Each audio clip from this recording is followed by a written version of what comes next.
Hello, welcome to another edition of the Pace Report. I'm Brian Pace. Tonight I'm reporting live at the Jazz Standard. Danilo Perez is one of the most important jazz pianists in the last 15 years. He's gone on to play with Wayne Shorter, Wynton Marsalis, as well as be a successful leader. Tonight he's doing a tribute to Dizzy Gillispie. I want you guys to enjoy the music and also pay attention to his unique band leading skills. This is something that's very crucial, that's made him a very powerful leader within the last 15 years. Sit back, relax, and enjoy.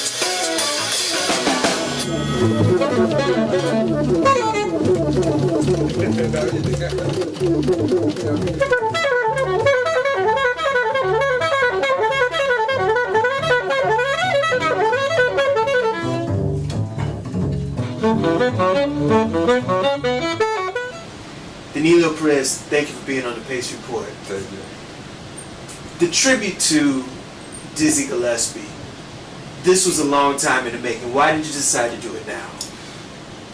I think one of the things that inspired me was the times we're living on.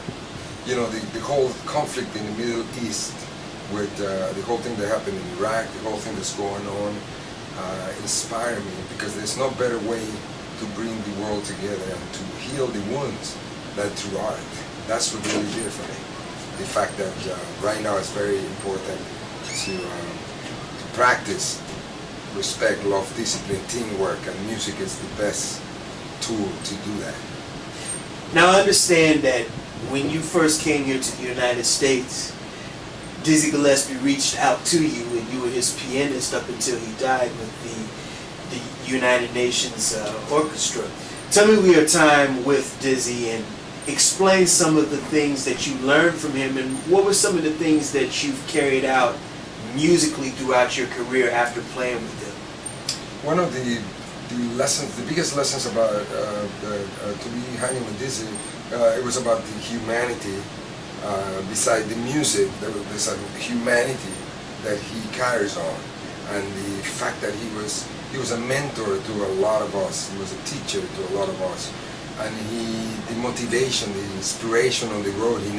I never saw him tired of giving. He always took with gratitude what he was doing. Music was very important to him, and I think his faith, the Baha'i faith, played an important role. One of the greatest lessons I also learned was about to leave out things, to leave space. He talks about the space is the place also. You know, space is important to stop playing. If you're not hearing something, don't play. One of the things musically I learned about him was to let me play the red notes.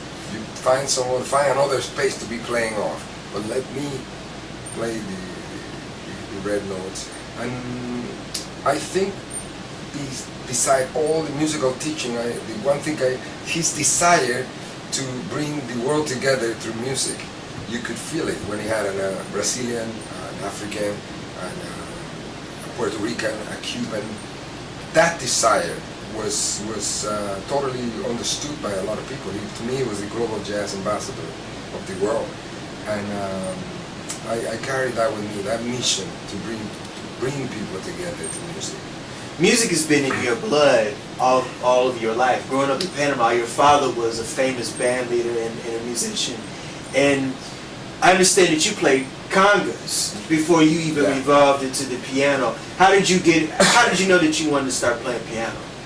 Well, you know, in my house actually we played the pots, the fork, the knife, the shredded carrot. Music was in the air. My father sang.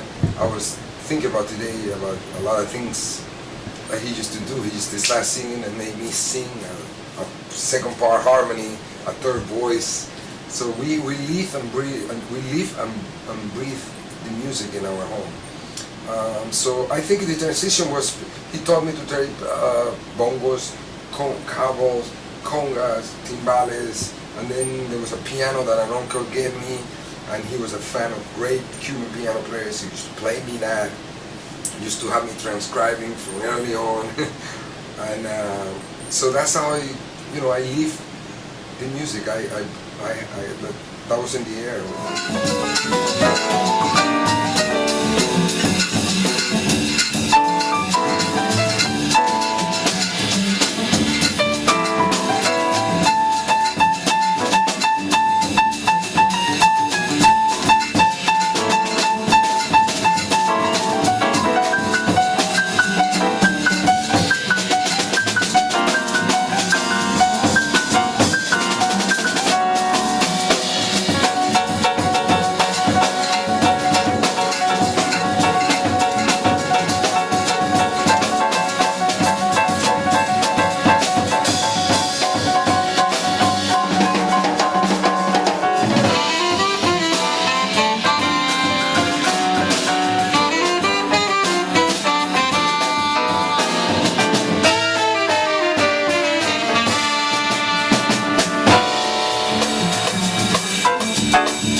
Okay, so playing with Danilo is always an adventure, and he always has his musicians on edge and looking for new possibilities, and it's a wonderful, blissful challenge to do that with him. Well, playing with Danilo is amazing. I mean, I think he's just a remarkable musician. I mean, for me, I gravitate towards people that try to people that are an entire package, musically, spiritually, emotionally, and I think Danilo really has that. And that's the greatest thing about playing with him, I think. You know, as far as reinterpreting the music of Dizzy, I mean, I think I think it's amazing. I think again, Dizzy was one of those guys that put forth a very global concept, and as an Indian American, as a first generation, a child of immigrants, I very much relate to that scenario. So you're not Johnny Mathis? I know I'm not Johnny Mathis. What do you think, Jamey? I agree. No, I think that's what he brings to it. I think it's just, as much as it's the music of Dizzy, I think beyond that, I think it's the impression of what Dizzy was doing on the planet, as far as bringing people together and breaking down borders and bringing a higher level of creative real-time decision-making music into a global community where people could bring their own ethnicity to it, and as a launching pad. And the spirit of jazz is what prevails at the end of the night. Absolutely. That'll do it for the Pace Report. I'm reporting live at the Jazz Standard. I'd like to thank Danilo Perez for his time, his graciousness. Also, I'd like to give a mad shout out to DL Media, Jordy Freed, for helping me out this evening, both on the camera front and also arranging this interview. For more interviews, please visit my website, www.thepacereport.com. Until next time, remember, if it's in the groove, it'll make you move. Until next time, peace.